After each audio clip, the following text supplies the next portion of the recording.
The second category of awards is the Distinguished Service Award. The Distinguished Service Award is based on mission and service involvement since graduating from DOC. The first recipient is Abigail Moyer from the class of 1998. Abigail, or Abby, serves in Washington, D.C. as the Senior Protection Associate at the United Nations High Commission for Refugees. She also served as a managing attorney for the Capital Area Immigrants Rights Coalition in Washington, D.C., and as a staff attorney with the Pennsylvania Immigration Resource Center and with the South Texas Pro Bono Asylum Representation Project.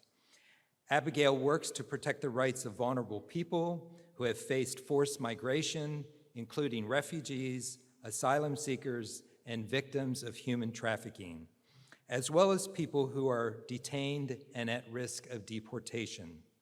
Prior to her work as an attorney, she served with Mennonite Central Committee in China and with Mennonite Voluntary Service in Kansas. Abby, thank you for caring for and serving as an advocate for individuals and groups of vulnerable people. Congratulations.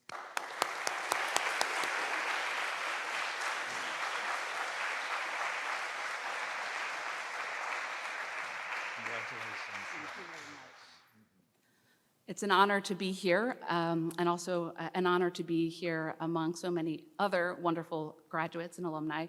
I was a little worried that I might have to follow Jeffrey. Jeffrey was my classmate, and even at that time, he had a deep interest in physics and gravitational waves, and I was afraid now in his role as a professor, he might call upon me to opine on those things, but I would be unable to do that. Certainly, I'm very grateful to be here and grateful to my husband, David, and my son, who accompanied me, as well as my parents, and my aunt, and so many other wonderful people who have invested in me and cared for me over so many years. And as I was preparing in particular to join this evening's activities, I was pleased to see that this exercise in shining the light on the career trajectories of several alumni is being done in the spirit of thinking through how education connects to creating lives of purpose.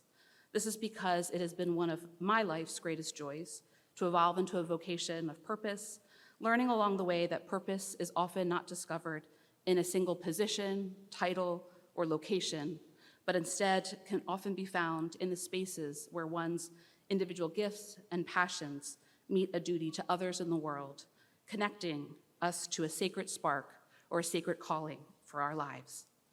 I'm grateful that Christopher Dock was, for me, a place that nurtured a spirit of inquiry into my purpose and duty to others, as well as a place where I could see teachers and faculty live out their own lives of purpose. Our complex world needs compassionate people showing up in good faith, and it is my hope that Christopher Dock will continue to be a place where the next generation of young people will be challenged to learn how their own gifts and talents can be used to create lives of purpose and positive impact, not just for their own enrichment, but also in service of others, God, and the world. Thank you.